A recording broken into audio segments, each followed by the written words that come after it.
Hello, and welcome to the second episode of the Opinion Brief podcast by More in Common. This is your one-stop shop for finding out what the people who drive our politics, that's the public themselves, really think about the big issues of the day. We've been absolutely delighted by the feedback that we've had on the first episode of the podcast. We've had lots of suggestions for things we might look at in future. In fact, so many that it would cover the whole series run, and we'll be looking at one of those suggestions today, which is on welfare and defence spending. A reminder as ever, if you want to get future episodes of the podcast, please sign up wherever you get your podcasts from, and you can also watch this on YouTube. All of the images that accompany the podcast, the charts, the stats, available on our website. So what are we going to be looking at today? We'll take a top-line look at voting intention and what the latest Mandelson revelations mean for the Prime Minister and the public's eyes. We'll look at that debate about defence spending and welfare and where the public put their priorities. And then finally, with local elections and elections to the Scottish and Welsh parliaments just around the corner, we'll be taking a deep dive into what's at stake in 2 weeks' time. As ever, we will be starting the podcast with a snapshot of what our national voting intention poll looks like. This week, we have Reform UK on 27%. That's up 2 from last week. They are 5 points ahead of the Conservatives in second on 22%. Labour dropped back a little bit to 20%. The Greens are on 12%. And then the Liberal Democrats are at 11%. So compared to last week when we had that lower Reform lead, it's up a little bit, although still far from the biggest it's been, and a relative picture of stability amongst the other parties. Of course, the big issue which has been dominating the media this week is the return of the Mandelson scandal, the who knew what, where, when it came to him having failed or come close to failing his security vetting. And I guess one of the things that I'm always interested in whenever it comes to a scandal like this is how much of this is a Westminster bubble story. When people are struggling with the cost of living, with struggling public services, with concerns about things like immigration. Do people really care about something like this? And if they do, what does it mean for how they're thinking about the government and Keir Starmer in particular? Well, I think the first thing to say, from focus group conversations is that when you talk to the public about the Mandelson scandal, they do care. And they care not just because of the scandal in of itself, but because of what they think it says about our politics as a whole.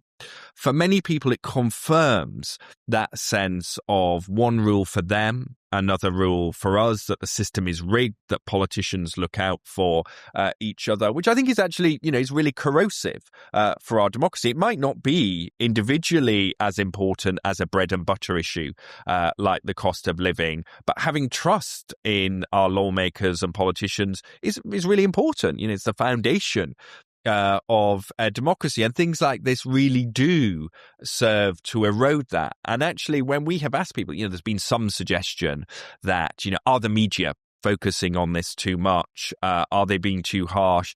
Actually, when we ask people, they are more likely to say the media is focusing on this the right amount or not enough than they are to say that they're focusing on it too much. The public do want this to get a level of scrutiny and the level of scrutiny they think it deserves. So what does that mean then for how they're thinking about the Prime Minister and his judgment?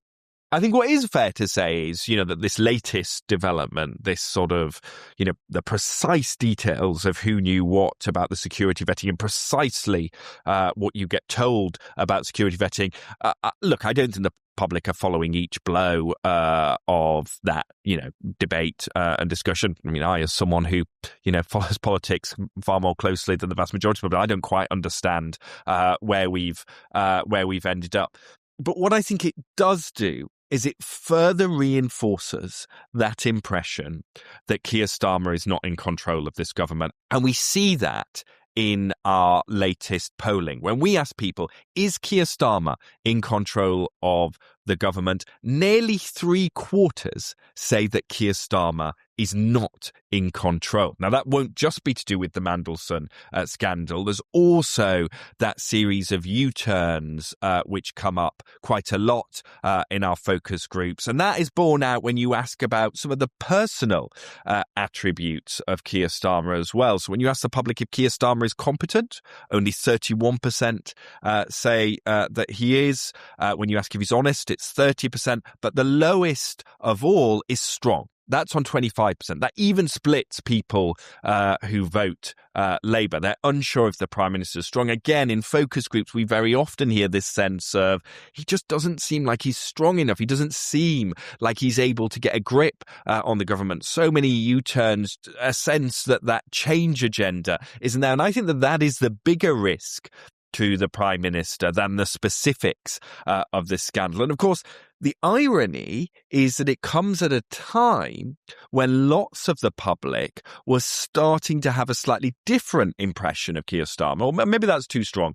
They were starting to reevaluate him a little bit based on his stance on Iran. You know, when I speak to people in focus groups, particularly over the last month, it has come up invariably unprompted. People saying, I'm glad that he kept us out of that war. I like the fact that he stood up to Donald Trump. And it is interesting that we've been tracking whether people think the Prime Minister should adopt a pragmatic attitude to working with Donald Trump or should focus on standing up to him. When Trump was first inaugurated, the preference was for that pragmatic relationship, work with Donald Trump. Those numbers have flipped. Many more of the public want to see that so-called Love Actually moment where the UK Prime Minister stands up to Donald Trump. In fact, 55% of the public say that he should prioritise standing up to the US President. So again, politicians, I'm a strong believer, make their own luck. And certainly when it comes to public opinion, it's their job to win the public over. But it does seem at a time when Starmer had slightly burnished some of his leadership credentials for his handling of international affairs, he's once again on the back foot at home, and people significantly more likely than not, to say he doesn't have the depth of control or the strength to drive the government forward. And, it might perhaps be best summed up by someone in one of our focus groups recently who said, I just wonder if he'd be a better foreign secretary. This is the Opinion Brief podcast from More in Common. We hope you're enjoying the podcast. Please do subscribe wherever you get your podcasts from. You can also watch on YouTube, which means you can see some of the images flash across your screen in real time. And, we've already had a great level of feedback from listeners, but we want even more. So please drop us a line at hello@moreincommon.com to tell us what you think and also the questions you're interested in us answering. Today, we're going to be talking about the topic which has been top of everyone's minds in recent weeks, which is defence and defence spending. We've had the Tories saying that the government needs to think about channeling welfare spending, cutting welfare spending and channeling into defence. We had that extraordinary intervention from former NATO General Secretary George Robertson talking about the UK state of vulnerability and again making that case for defence spending. But as ever, spending is a matter of trade-offs. And so what we want to do in this section is get into, what do the public really think about this debate around defence spending? Where might some of the savings come from to fund defence? And to do so, I'm joined by my colleague Archie Herrick, who is a member of our research team. Welcome, Archie. So let's just start with the public mood. When it comes to defence and the state of the world. What do the public think? Do they think this is just scaremongering, that we're fine, or do they think there's a real issue here? I think public opinion, and seeing this like lens through a public opinion thing, is the most interesting question we can look at, because the number one sense in so many of our focus groups, in so many of our polling questions, is a sense that the world's getting more dangerous. And this really defines the sense of insecurity that dominates how Britons think about the country and about the world. So when we ask, is the world more dangerous in the place you grew up in, 86% are saying that, and that is huge for any polling question. And it also goes across ages. So even of Gen Z, 80% are saying the world's more dangerous than the place they grew up in, but that goes across ages. And so I think thinking about this sense of insecurity and where government can offer security, that dominates the way that we think about foreign policy, about spending on defence. And I think that is partly what leads to Britons really feeling insecure when they think about our relationship with America. They no longer see us under that security umbrella. Only 38% see the US as an ally. And that's now the lowest it's been since Trump came back into office. And only 4 in 10 think that the US would help a NATO ally when attacked. So often, many Britons have grown up with this sense of security under the order of NATO, and that's gone away at the same time as we're feeling insecurity both in the world and in our own lives. And so the question really is, how can the government or any politicians go to providing that sense of security? And the answer to that for a lot of people is defence spending. So it's really interesting. So we've got this almost perfect storm here. You've got, pretty much, it's almost everybody, 86% saying that the world is more dangerous than the one they grew up in. You've got 6 in 10 saying that, in this dangerous world, they're not convinced that the UK can defend itself. And on top of that, you've got the sense of not only can we not defend ourselves, that our traditional ally, that special relationship, only 38% see the US as an ally anymore. And, only a minority are confident that the US would assist a NATO ally under attack. So it means no wonder, we often talk more in common about the public feeling discombobulated and sort of buffeted by events when it comes to the cost of living or issues like immigration. Actually, on the world stage, if you take that together, you can understand why the public are feeling that. And, I have to say, and you can hear some of these clips now on the podcast, that when you ask people in focus groups about Donald Trump. Yeah, because one man decides, he wants to do this, what he wants to do, whatever he wants to do.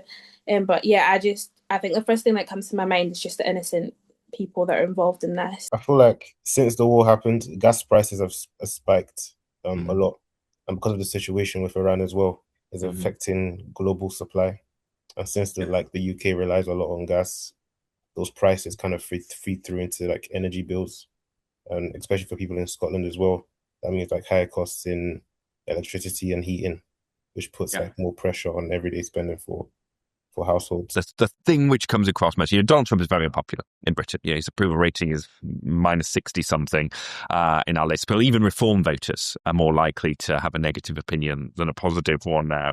But the thing that comes across most is that sense of unpredictability and unreliability. And, he's a foreign leader. He's not a domestic politician, but he has bled into the public mood in such a significant way. So if that's the scene, let's talk about what we do about it. So you were saying that there was greater appetite for defence spending. So I guess what I'm interested in is how big is that appetite, and what does that mean in terms of where you find the money to spend on defence? So I think this is why public opinion is such a great way to look at this lens, because you can paint the simple picture of, you could be unfair to the British public in saying they don't see the trade-offs and that there's so many areas where the policy answer is for more funding. But actually, when you ask these questions and when you talk about them in focus groups, people really understand the nature of the trade-offs and where they weigh in. So just looking at defence spending at a broad level, 44% are saying we're not spending enough.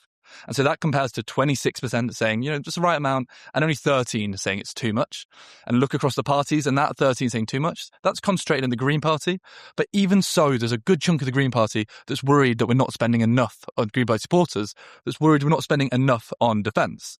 So then you get into the questions of trade-offs. Many people do want this increased spending in defence, but where do we look for it? So we offered a range of different things. We asked one broad question in terms of weighing that up against welfare spending, because that's the framing that the Tories have pitched it with this week. And there, when we asked, about 62%, they are the ones saying, we should invest in defence, even if it means cutting benefits. Okay. And that cuts... That's quite significant. Yeah, it is. And, it does show that clear support, but it really cuts on party lines. So, look at the Tories, 84% of those backing the Conservative voters think that we should make that trade-off for reform. Also really high, 18-10, but goes down for the Greens, as you'd expect, where only 37%, maybe still higher than you'd expect, but only 37% want to make that trade-off. So we can dig in a little bit deeper and ask, welfare, I think for tactical reasons, it's kept as quite a broad term at the moment. Well, it is, isn't it? And interesting is it taps into that sort of, again, we hear it a lot in focus groups at the moment, that, and you see this in some other polling, there's almost been this kind of thermostatic turn on welfare spending. People saying, is it now at a level, certainly compared to the support that people get who are in work? And of course, we shouldn't forget that many people in work get benefits as well, but those who aren't eligible for benefits, is the support too high? Is it a disincentive? And certainly, what I get when I do lots of focus groups is increasing numbers of people saying that they don't think the balance is right at the moment, that the social contract isn't working, that those who work hard but aren't eligible support, you will hear this from sort of nurses, teachers in focus groups saying things like, well, no one looks after me. I don't get any support, and I'm worried that the incentives to young people to go out and work out there. So you've got this general sort of, I guess, what I would call welfare skepticism. But then what's interesting, and it would be good to is when you ask people about the specific elements of welfare that we could cut to fund defence, the picture's a little bit different. I think that's the thing. And looking at what do we actually mean by welfare, I think that it really changes across party lines, and it shows you what more people mean. So in those specifics, the most popular thing to cut for defence spending would be unemployment benefit, but that's still less than half. Less than half people support that. Compared to when you're asking the general, it's more than half. Then look at what else could be, seen as welfare spending. Disability, even less popular. Just over a quarter, 26%. It's not a popular solution in funding that. And maybe the scars of Labour's battles last summer is reflected in that. So let's think about welfare spending even more broadly. Pensions, the triple lock. I think this is that third rail of politics. And this is such an interesting question, and it kind of shows how the moment we're in now has completely shifted how some voters are thinking. So actually, right now, 41% of people are saying they consider the triple lock, being changed and being reformed to fund defence spending. But we asked this last summer before the Tory conference, and it painted a pretty different picture. Then we had a question which framed the triple lock, and only 22% then supported reforming it. I think it really shows the key voters, a lot of whom the Tories trying to appeal to, were actually this framing the moment we're in, the crisis. People really see the trade-offs, and they see the difference in talking about the triple lock in the abstract versus when we compare it to other spending that a state needs to do on some of the most important things. It's so interesting. So yeah, I mean, I am, I'm used to in public opinion terms the triple lock, but in exactly that third rail, you just do not touch it. And as you say, when we did that polling about, in the interest of sustainability, do we need to cut back on the triple lock, reform it, make it less generous?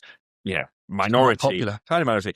When you trade it against defence, it's still a minority. But I think if there was anything about this polling that surprised me, it was that 41% of the public supported cutting the triple lock for defence spending. It's not that much lower than the 49% that said cut unemployment benefits. So I do wonder if there's a sea change. And of course, you had former Cabinet Minister Michael Gove making exactly that case recently, that at a time when we clearly need to invest in defence, we should cut triple lock. That said, we should remember that still nearly 60% oppose it, including majority of the government's own voters.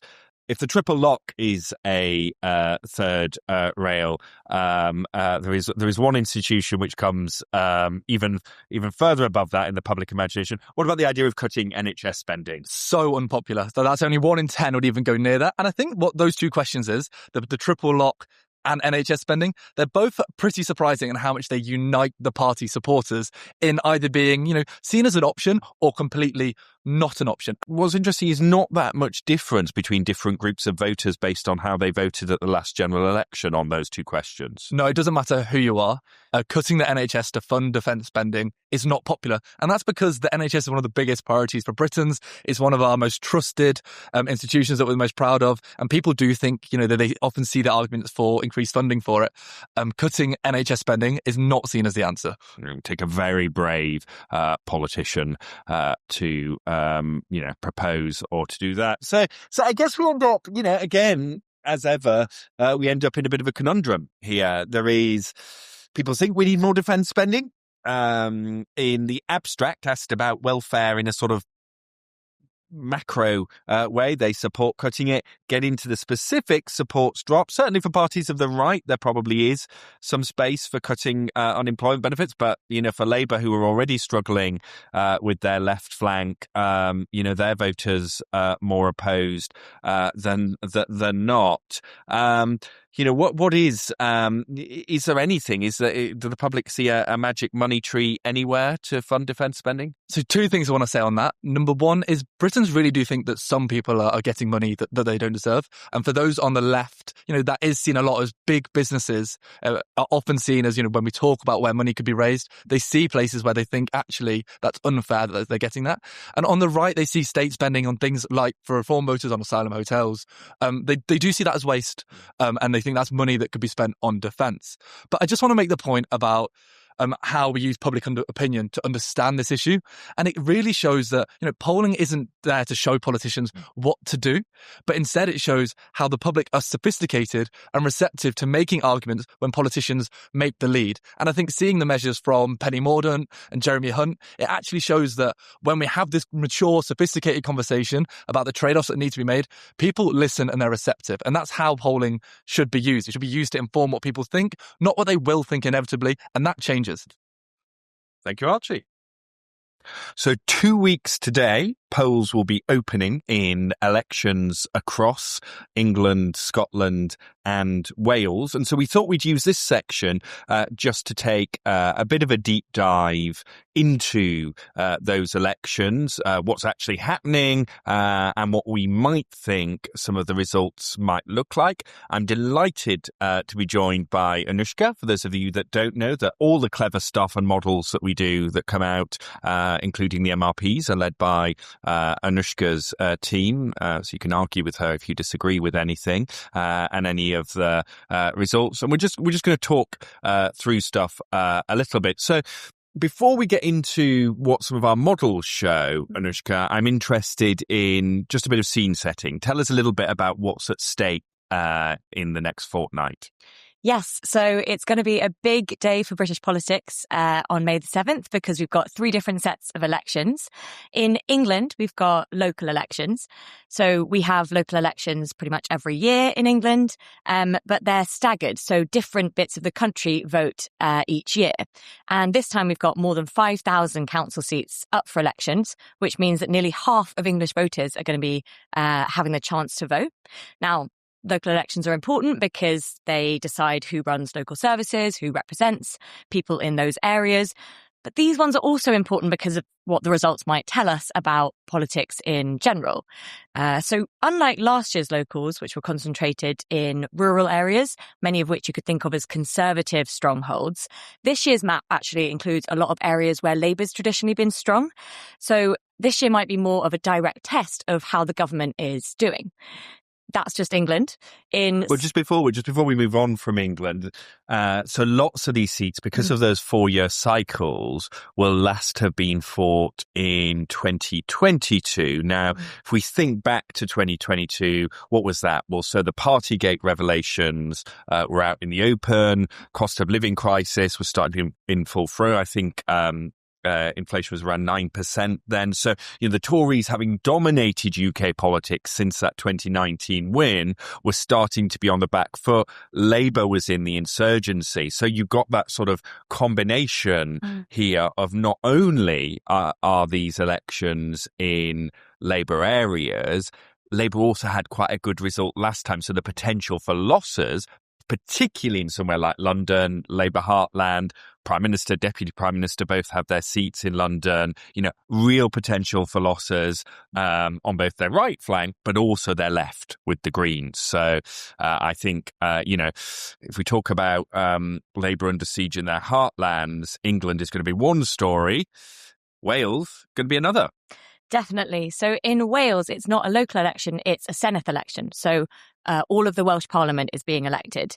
And this is actually quite an interesting year for Welsh elections, or at least interesting for people like us, Luke, because the Welsh Parliament has expanded. So it's now up from 60 to 96 members, and it's using a different electoral system for the first time. But as you said, Labour is an interesting one in Wales because Labour have governed Wales since devolution. So since 1999, Welsh Labour has been in Parliament in Wales. That's my entire life. And at this set of elections, it looks like Labour might actually be set to lose that First Minister. And that would be a real reshaping of the political dynamics of the entire UK. And actually, I suspect quite a psychological blow for Labour. Wales, was where Keir Hardie, the Prime Minister's namesake and founder of the Labour Party, had his seat in Merthyr. These Labour giants, figures like Bevan, Michael Foot, representing Wales. So it really is going to be quite seismic. And just to sort of, when you've been in power somewhere for, it's now, been nearly 30 years that Labour have been in power in Wales since the advent of devolution. The state kind of shapes around you, so it's going to be different in lots of ways. An area where Labour were hoping that they might do better, on the other hand, or at least were hoping a couple of years ago they might do better, is north of the border. What's happening there? So up in Scotland, similar to in Wales, it's the Holyrood election. So voters will be electing their Scottish Parliament. That's 129 members of the Scottish Parliament. And it's a mix of first past the post constituencies and then the proportional regional list. Like in Wales, there's a really strong incumbent in this race as well. So the SNP have won every Holyrood election since 2007, and they're defending a high base as well. So there's potentially quite a lot for the SNP to lose in Scotland, just like Labour stand to lose quite a lot in Wales as well. And it's interesting, isn't it, when Scotland is almost the battle of two quite unpopular incumbents, right? You've got the Westminster government, which is certainly unpopular in Scotland, but also that SNP administration, just this sense, and you particularly get this in the focus groups, just this sense that it's a bit tired, that since the departure of Nicola Sturgeon from the scene, that, that they've sort of, I guess, almost, run out of ideas, perhaps. And yet, because of the emergence of Reform UK, which further splits the unionist vote, and because Labour is unpopular in Westminster, you could still see the SNP get elected, potentially with a majority, potentially not, on a smaller scale of the vote, just because of the way those sort of dynamics are falling. I mean, it shows how important electoral systems actually are. And actually, one listener already got in touch to ask for an episode on electoral systems. We won't do that here, but definitely want to look at it in future. But just talk us through, what Scotland and the Scottish Parliament might look like based on our MRP model. And we have promised listeners you will come back in a future episode to talk through exactly how an MRP works and what's involved. Yeah, it's interesting. It'll be really, I'm keen to see how that incumbency effect does shake out. Because as you said, in Wales, there's sort of the double incumbency of Welsh Labour and Labour in Westminster. But in Scotland, there's the SNP in Holyrood, but then Labour in Westminster. So those voters who want change and who think that it's time for change, like much of the UK, it's not clear where that anti-incumbency effect or angle will be aimed. So that's what makes this quite an interesting race. In terms of what we've projected in our model, so we've run an MRP model projecting what the national voting intention polling will look like at the constituency and regional level. And what we see is that the SNP will lose seats under our projection, but remain the largest party. So they take 56 seats down from 64 MSPs. That's a loss, but they'd remain by far the largest party. Reform would be on track to be next in line as the second largest party on 22 seats. And that's quite remarkable because they had none in 2021. And not only that, I mean, Nigel Farage's predecessor parties, UKIP, the Brexit party, always really struggled to break through north of the border. And it does seem that same change wave, which is powering them in England and indeed in Wales, as we'll talk about, does seem to be benefiting the reform in Scotland, even if not to the same degree. And it's not just a foothold. It's not like one bit of Scotland where Reform are doing well. In our projection, they're picking up a seat in every regional constituency, which is what leaves them on 22 seats overall. So a real kind of incremental momentum for Reform north of the border. Worse news for the mainstream parties on the unionist side. So Labour and the Conservatives would both face significant losses. Labour down to 17 seats and the Conservatives down to 12 seats. So a loss of 19 for the Conservatives. So a real shifting from the mainstream parties on the unionist side towards a more fragmented environment. And actually, we see that fragmentation on the pro-independent side as well. So the SNP is obviously remaining the dominant party. The Greens would make inroads with 8 seats and also taking constituency seats for the first time as well, with a higher proportion of the vote share. So a bit of momentum on non-mainstream parties on the unionist side and the pro-independent side. Fascinating. And you can see the what the map might look like. As I say, this is an estimate at this stage, but it shows you both. You can see up on screen now the current Scottish Parliament and what that looks like, and then what our projection would look like. So, some shifts going on there. But as Anushka was saying, very fragmented, and small shifts in the vote share could flip things quite dramatically in Scotland. We found that almost a third of the overall seats in the Parliament and half of the constituency seats would be decided on less than 5%. So, it really is all to play for. And, what I thought was fascinating about this model when it came back was that we literally had pro-union parties on 65 seats, pro-independence parties 64 seats. The real sort of split down the middle. And again, small shifts completely change that. Again, you can see that reflected on the projection of what Holyrood would look like. Some listeners did ask last week. You can find all of the images, for those of you who are listening rather than watching, you can find all of the images on our website under the link for this podcast, so you can have them there as you're listening along. But let's go back to Wales and what is happening there, because again, that change, that desire for change is playing out in Wales too. I mean, we talked earlier about how big a night this could be for Welsh Labour. It's quite startling how different the two maps look compared to our projection this time and the real election last time. So under our Senedd MRP model, we have Plaid Cymru as the largest party on 30 seats, and then Reform UK quite close behind on 28 seats, and Labour not far behind on 24 seats. I mean, in seat terms, obviously, Plaid projected to be the largest party, but they would be short of a majority. So even if they win the most seats, the only feasible coalition for Plaid would be to team up with Labour, which would put them in quite a different position than there. And that is so interesting, right? Because if you've got, Wales voting for change, and yet if Plaid do go into a coalition, it will be with the party that, as we said, has been in power since the start of devolution. Certainly from some of the focus groups I've read, that is one of the question marks over voting for Plaid. It's, are they just going to be propped up by the incumbent party?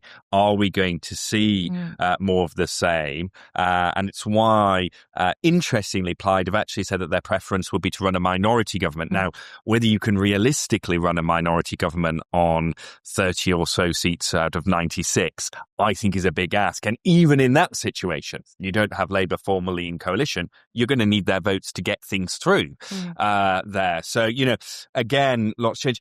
And And the new system means that there is also quite a lot of uncertainty. So even though it's a proportional system, there are that sixth seat in each constituency. Small changes in the vote could affect which party wins that seat. So again, even on this projection, things could shift quite a lot. Let's go back to England then, where, as you mentioned, you've got these 5,000 council seats up for re-election. There are elections right across the country, different battlegrounds going on, which will tell us a bit of a story, as you said, about precisely where the votes are splintering. I suspect London, being the capital, as it often does, will get lots of the focus. What are we looking out for in London in particular? So London is an area where there's battlegrounds of all different colours. So Labour are facing off on their left flank the Greens. So they've gone from 8% nationally a year ago to around 13% now. And in London, that could mean a real threat to some of the seats that have been Labour since almost the entire existence of the council, like in Hackney. On our projections, they could fall as low as single figures in terms of councillors in Hackney this year. So one thing to watch for me is whether the Greens can translate their polling successes into real election successes in London and topple some of these Labour areas of strength in more progressive seats like in Hackney. But it's not just about the Greens and Labour. Labour are obviously facing off the Conservatives. So there are seats where the Conservatives will be looking to regain some of their flagship councils, like Westminster and Wandsworth, which have been won by Labour, but the Conservatives might seek to profit from some of that anti-Westminster sentiment at the moment. And actually, I think if you're Kemi Badenoch and the Conservatives, what might be quite a bad night overall, it's striking. We didn't even really discuss the Conservatives when it came to Wales and Scotland, despite the fact that they are the largest opposition party, or were at the time of the last election in both of them. They're just not part of the conversation. I think there is hope among some Conservatives that winning back those traditional flagship councils, Westminster, Wandsworth, potentially Barnet, might help to show, okay, look, we're still, not where we were, but we've stabilised amongst a certain type of vote. But of course, the vote on the right is still being split with Reform, which makes that harder.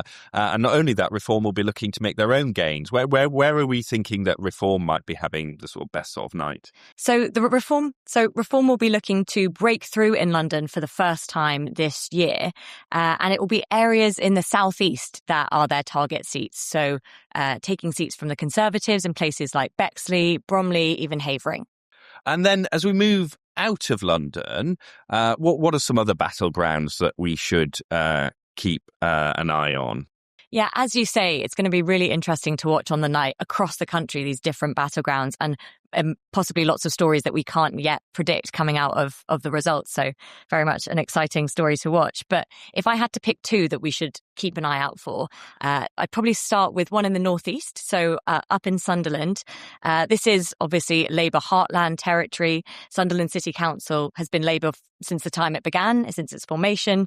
We now, in our Westminster MRP model, have Reform winning Sunderland Central, the constituency, with 12 points between Labour and Reform. So a real Reform strength there. So they'll be looking to turn this into success at the local elections, and it will be interesting to see whether they can topple Labour in one of those heartlands. It's so interesting, isn't it? Because, again, as you say, Sunderland Labour council since the Wilson era. Even when lots of the Red Wall in the northeast toppled, Sunderland wasn't one of those areas. And actually, it could be, if you look at projections, it could end up looking sort of similar to one of those county councils we saw last year just totally collapse, and Reform making lots of gains. And you mentioned Sunderland Central there. That's one of the seats. I mean, the others, one of the other seats in Sunderland, is Bridget Phillipson, the Education Secretary's seats. Again, we're seeing that side of areas where Labour cabinet ministers have their seats under threat from reform.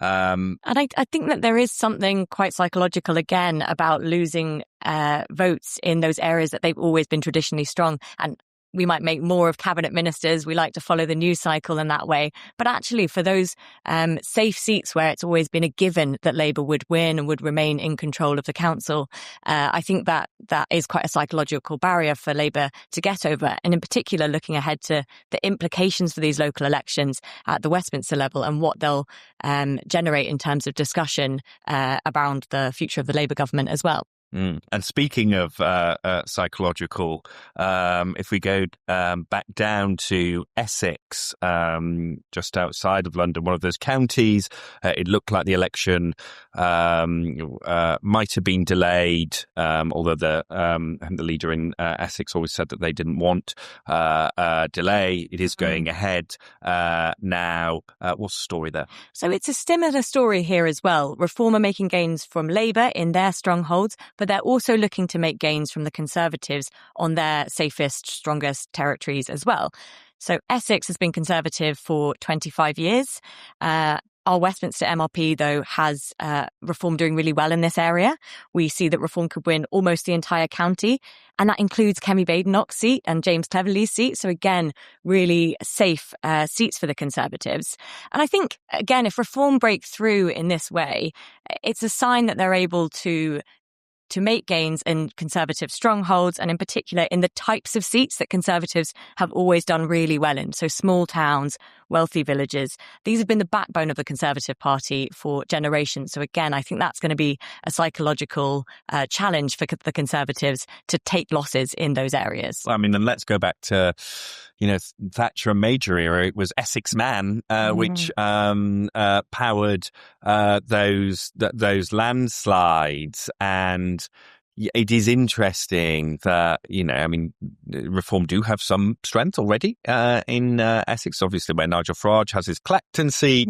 They won another seat in the area near Basildon in the general election. And yet, it has been true blue for such a long time and now under siege from Reform. So, I mean, just a whole series of different stories. We haven't even had time to get on to the Liberal Democrats, who will be looking to defend some of those blue wall gains in places like Oxfordshire, Tunbridge Wells, new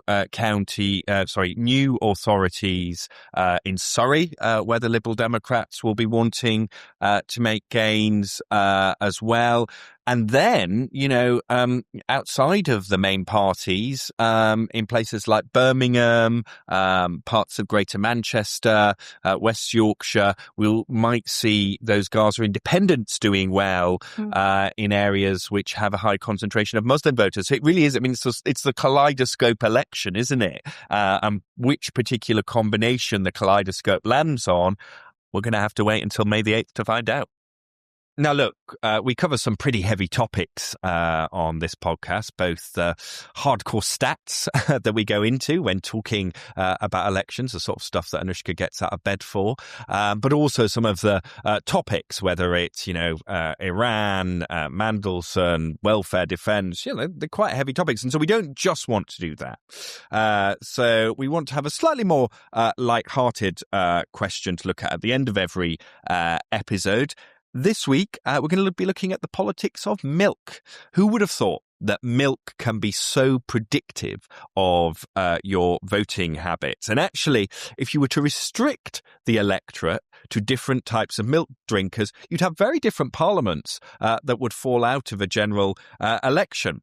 So if only cow milk drinkers could vote, Reform would have a big lead, especially amongst those who like semi-skimmed, where they command a 14-point lead. Labour, on the other hand, does very well, particularly well amongst those who drink almond milk, which I slightly thought had gone out of fashion because of, isn't it actually bad for the environment? But also oat milk drinkers, where they lead by 10 points. The Greens also doing very well amongst those non-dairy milks there as well. And amongst powdered milk drinkers, Labour has a very big lead, 42% there compared to 22% for the Conservatives. So some quite big differences in our milk drinking habits. Whether that means Keir Starmer decides part of his comeback strategy on May the 8th is to invest in Britain's milk substitute production, it remains to be seen. And that brings us to the end of our second episode of The Opinion Brief. We hope that you've found it interesting. There is lots more to come in future weeks. On those local and national elections, if you want to go even deeper, you can listen to the webinar where we talk through some of those MRP projections on our website. There's a link wherever you get your podcast from, so you can go and watch that yourself. I think that's for, I guess, what we call the uber geeks. I think you've got to have a certain level of geekery to be listening to this in the first place. But if you want to prove yourself beyond that, do follow that link. And there's a PowerPoint deck as well. Please do click to subscribe. Let us know what you think. I'm Luke Trill, and I will see you next week.